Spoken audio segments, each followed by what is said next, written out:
රෑට නිදාගන්න යද්දී වහල දිහා බලාගෙන ඔයා කී වතාවක් නම් මෙහිම හිතලා ඇද්ද? හෙට ඉඳන් මං අනිවාර්යයෙන්ම වෙනස් වෙනවා. පාන්දර 5ට නැගිටිනවා. ව්‍යායාම කරනවා. කෑම බීම පාලනය කරනවා. හෙට ඉඳන් මම මට ඕන කරන්නේ අලුත් මිනිසයා වෙනවා. හැබැයි 5ට එලාම් එක වදිද්දි මොකද වෙන්නේ? අපි ආයෙමත් නිදා ගන්නවා. ඇත්තටම අපිට ඕන කරන්නේ හොඳම කෙනා වෙන්න අපි හිතන තරම් ලේසි නෑ. ඒකට අපි ජීවිතේට අලුත් පුරුදු එකතු කරගන්න වගේම අපිට කරදරයක් වෙලා තියෙන පරණ පුරුද්ද අතහැරලා දාන්නත් සිද්ධ වෙනවා. ඉතින් මේ විදිහට අලුත් පුරුද්දක් ඇඟට ඔබා ගන්න, එහෙමත් නැත්නම් පරණ පුරුද්දක් සම්පූර්ණයෙන්ම අයින් කරගන්න හරියටම කොච්චර කල් යනවද? ගොඩක් අයගෙන් මේ ප්‍රශ්නේ අහුවොත් උරාට අහන්න ලැබෙන උත්තරය තමයි දවස් 21ක්. දවස් 21කින් ඕනෙම පුරුද්දක් වෙනස් කරන්න පුළුවන් කියන එක තමයි අපි හැමෝම වගේ අහලා තින්නේ. මට මතකයි මම ඉස්කෝලේ යන කාලේ මගේ ගුරුවරයෙක් මට කිව්වා ඕනෙම පුරුද්දක් හදාගන්න යන්නේ දවස් 21යි කියලා. මම හිතුවා මේක තමයි මගේ අවස්ථාව කියලා. හැමදාම උදේට අම්මේ මගේ ඇඳ හදන්නකෝ කියලා කෑ ගහන එක නවත්තලා ඊළඟ දවස් 21ේදී මමම මගේ ඇඳ හදන්න තීරණය කළා. දවසින් දවස ගෙවිලා ගියා. උදේ පාන්දර 6ට නැගිට්ටත්, පරක්කු වෙලා කලබලෙන් නැගිට්ටත් මම අකමැත්තෙන් හරි මගේ ඇඳ හදුවා. මම මේ වැඩේට ඇත්තටම වෛර කළා. හැබැයි මම හිතුවා 20 වෙනි දවස පහු වුණාම මේක මට නිකම්ම ඉබේම කිරණ පුරුද්දක් වෙයි කියලා. ඔන්න 22 වෙනි දවස උදා වුණා. මම ඇස් සැරලා මුලින්ම කරපු දේ තමයි අම්මේ අදත් මගේ ඇඳ හදන්නකෝ කියලා කෑ ගහපු එක. මම මේ අලුත් පුරුද්ද අතහැරියා. මම හිතුවා මට මොකක් හරි අවුලක් ඇති. මට පුරුදු හදාගන්න බැරි ඇති කියලා. හැබැයි ඇත්තේ ඒක නෙවෙයි. මම කිසිම අතිශයෝක්තියක් නැතුව කියනවා මේ දවස් 21 න්‍යාය කියන්නේ පුද්ගල සංවර්ධන ලෝකයේ තියෙන ලොකුම බොරුවක්. අපි ටිකක් හොයලා බලමු කොහින්ද මේ දවස් 21 කතාව ආවේ කියලා. ඇයි මේක මේ තරම් මිනිස්සු අතරට ගියේ? 19 වන සියවසේ 50 දශකයේ හිටියා වෛද්‍ය මැක්ස්වෙල් මෝල්ඩ්ස් කියලා ප්ලාස්ටික් ශල්‍ය වෛද්‍යවරයෙක්. එයා තමන්ගේ රෝගීන් දිහා බලද්දී පුදුම විදිහේ රටාවක් දැක්කා. උදාහරණයක් විදිහට නහයේ සැත්කමක් කරපු කෙනෙක්ට තමන්ගේ අලුත් මුහුණට හුරු වෙන්න හරියටම දවස් 21ක් ගත වුණා. ඒ වගේම අතක් හෝ කකුලක් අහිමි වුණ රෝගියෙකුට වුණත් ඒ අහිමිවීමේ හැඟීමට හුරු වෙලා තමන්ගේ අලුත් තත්ත්වයේ බාර ගන්න හරියටම දවස් 21ක් ගත වෙනවා කියලා මේ වෛද්‍යවරයා නිරීක්ෂණය කළා. පස්සේ කාලෙක වෛද්‍ය මෝල්ඩ්ස් මේ ගැන පොතක් ලිව්වා. ඒ පොත ඒ කාලේ පිටපත් මිලියන 30කට වඩා විකුණුණා. අන්න එතනින් තමයි මේ ගැටලුව පටන් ගත්තේ. ශාරීරික වෙනස්වීමකට හුරු වෙන එකයි අලුත් පුරුද්දක් හදාගන්න එකයි කියන්නේ දෙකක් වුණත් මිනිස්සු මේ කතාව තමන්ගේ ජීවිතේ වෙනස් කරගන්නත් පාවිච්චි කරන්න ගත්තා. ඇයි මිනිස්සු මේ දවස් 21 කතාවක මෙච්චර කැමති උනේ? පළවෙනි හේතුව තමයි දවස් 21ක් කියන්නේ හරිම කෙටි කාලයක්. මට මේක කරන්න පුළුවන් කියන හැඟීම ඇති කරන්න ඒ කාලේ ප්‍රමාණවත්. දෙවැනි හේතුව මේ කාලය ඇත්ත කියලා විශ්වාස කරන්න පුළුවන් තරම් තාර්කිකයි. ඒක අභියෝගයක්, හැඩයි කරන්න බැරි දෙයක් නෙවෙයි. නිකමට හිතන්න මාසෙකටත් අඩු කාලෙකින් Tamanගේ මුළු ජීවිතේම වෙනස් කරගන්න පුළුවන් නම් කවුද කැමති? හැමදාම උදේ පාන්දර නැගිටින, සෞඛ්‍ය සම්පන්න කෑම කන, ඇඟට ගුණ බීම ಜಾති බොන කෙනෙක් බවට දවස් 28කින් පත් වෙන්න පුළුවන් කිව්වොත් අපි හැමෝම ඒකට දෙපාරක් නොහිතා කැමති වෙනවා. ඉතින් මේක ඇත්තක්ද? දවස් 21කින් ඇත්තටම අපිට අපේ ජීවිතේ වෙනස් කරගන්න පුළුවන්ද?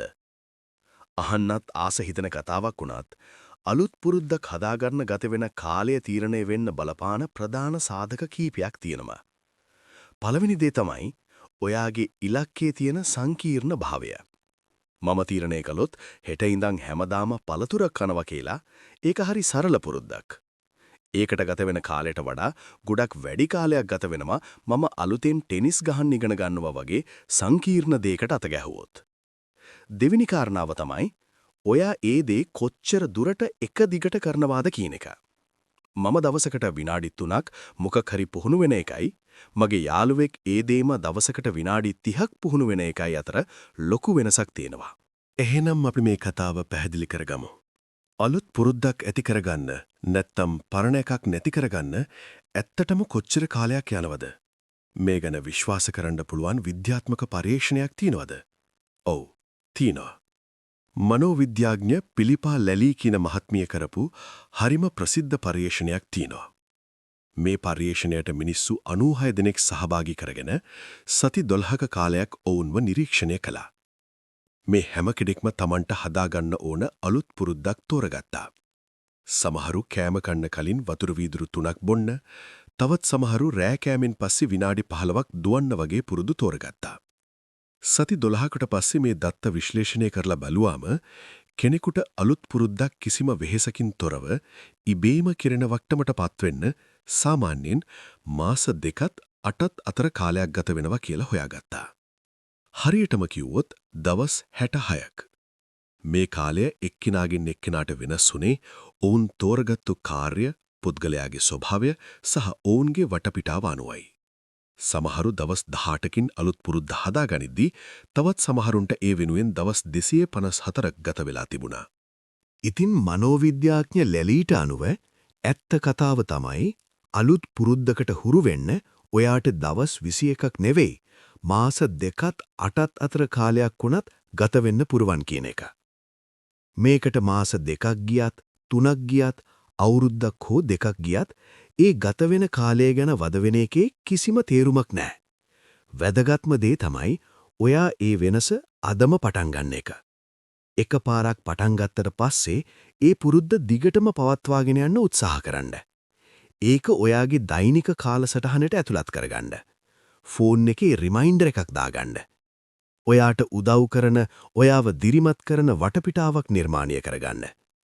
ඒ වගේම මතක තියාගන්න, ඔයා 100%ක්ම පරිපූර්ණ වෙන්න ඕනේ නැහැ. දවසක් දෙකක් ඔයාට ඒ වැඩේ මග හැරුණා කියලා ඔයාගේ මුළු ගමනම කඩාකප්පල් වෙන්නේ නැහැ. වැරදීම් වෙනවා. ඒක සාමාන්‍යයි. ඒකෙන් ඔයාට ඉගෙන ගන්න පුරුවන්. අනවශ්‍ය විදිහට ඉක්මන් නොවි Tamanටම සාධාරණ කාලයක් දීලා හිමීට ඉස්සරහට යන්න. මට ඇත්තටම වෙනස් වෙලා හොඳ මිනිස්සෙක් වෙන්න ඕනේ නල්. මම කල යුත්තේ ප්‍රතිඵලය ගැනම හිතා ඉන්නේ නැතුව ඒ ගමනට, ඒ ක්‍රියාවලියට ආදරය කරන එකයි.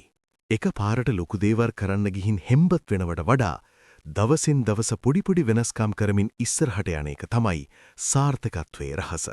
වෙනස් වෙනවා කියන එක ලේසි නෑ. ඒක සරලත් නෑ. හැබැයි නොසැලෙන කැපවීමක් තියෙනවා නම් ඕනම පුරුද්දක් අපිට අලුතින් ලියා ගන්න පුළුවන්. ඉතින් ඔයාටත් ඇත්තටම ඕනේ නම් ඔයාගේ ජීවිතේ හොඳම කෙනා බවට පත්වෙන්න අදම නැගිටින්න. හිට වෙනකල් ඉන්න එපා. අදම වැඩ පටන් ගන්න. මම පොරොන්දු වෙනවා. දවසක ඔයා අනිවාර්යෙන්ම ඒ ජයග්‍රහණය ලබා ගන්නවමයි. මේ වීඩියෝ එකකින් ඔයාට යම්කිසි වටිනාකමක් එකතු වුණා නම් අනිවාර්යෙන්ම වීඩියෝ එකට ලයික් එකක් දාන්න. ඒ වගේම අපේ සිරෝන් මයින්ඩ්සෙට් channel එක subscribe කරන්නත් අමතක කරන්න එපා. අපි නැවතත් තවත් අලුත් වීඩියෝ එකකින් හමු වෙමු. ඔයාලා හැමෝටම ජයග්‍රාහී දවසක් වේවා.